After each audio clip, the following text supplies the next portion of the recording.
ರಾಜಧಾನಿ ಬೆಂಗಳೂರಿನಲ್ಲಿ ಮತ್ತೊಮ್ಮೆ ಬೃಹತ್ ಡ್ರಗ್ಸ್ ಜಾಲ ಪತ್ತೆಯಾಗಿದ್ದು, ಹೆಬ್ಬಾಳ ಪೊಲೀಸರ ಭರ್ಜರಿ ಕಾರ್ಯಾಚರಣೆಯಲ್ಲಿ ಬರೋಬ್ಬರಿ 35 ಕೋಟಿ ರೂಪಾಯಿ ಮೌಲ್ಯದ ಮಾದಕ ವಸ್ತು ಜಪ್ತಿಯಾಗಿದೆ.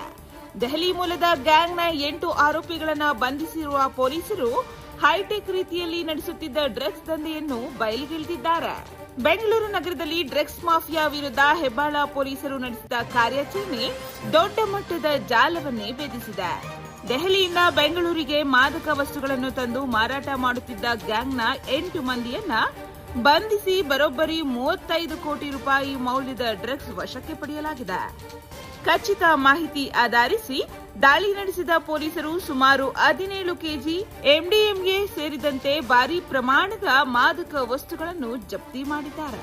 ಆರೋಪಿಗಳು ಡ್ರಗ್ಸ್ ಸಾಗಾಟಕ್ಕೆ ಹೊಸ ತಂತ್ರಗಳನ್ನು ಬಳಸುತ್ತಿದ್ದರು ಎಂಬುದು ತನಿಖೆಯಲ್ಲಿ ಬಹಿರಂಗವಾಗಿದೆ.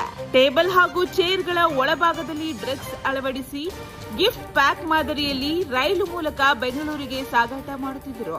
ಬಳಿಕ ಕಾಲೇಜ್ ವಿದ್ಯಾರ್ಥಿಗಳು ಐಷಾರಾಮಿ ಪ್ರದೇಶಗಳ ಯುವಕರನ್ನು ಟಾರ್ಗೆಟ್ ಮಾಡಿ ಕಾರುಗಳಲ್ಲಿ ಡ್ರಗ್ಸ್ ಸಪ್ಲೈ ಮಾಡುತ್ತಿದ್ದರು ಎನ್ನಲಾಗಿದೆ. ಇನ್ನು ಪ್ರಸ್ತುತ ಬಂಧಿತ ಆರೋಪಿಗಳ ವಿರುದ್ಧ ಪ್ರಕರಣ ದಾಖಲಿಸಿರುವ ಹೆಬ್ಬಾಳ ಪೊಲೀಸರು ಈ ಜಾಲದ ಹಿಂದೆ ಇನ್ಯಾರು ಇದ್ದಾರೆ ಎಂಬುದರ ಕುರಿತು ತನಿಖೆ ಮುಂದುವರಿಸಿದ್ದಾರೆ. ಇನ್ನು ನಗರದ ಮಧ್ಯೆ ಇಷ್ಟು ದೊಡ್ಡ ಮಟ್ಟದ ಡ್ರಗ್ಸ್ ಜಾಲವನ್ನ ಭೇದಿಸಿದ ಹೆಬ್ಬಾಳ ಪೊಲೀಸರ ಕಾರ್ಯಾಚರಣೆಗೆ ಸಾರ್ವಜನಿಕರು ಮೆಚ್ಚುಗೆ ವ್ಯಕ್ತಪಡಿಸಿ ಪೊಲೀಸ್ ಇಲಾಖೆಗೆ ಧನ್ಯವಾದ ತಿಳಿಸಿದ್ದಾರೆ. ಈ ರೀತಿಯ ಮತ್ತಷ್ಟು ವಿಶೇಷ ಸುದ್ದಿಗಳಿಗಾಗಿ ವೀಕ್ಷಿಸಿ PTV ನ್ಯೂಸ್ ಕನ್ನಡ.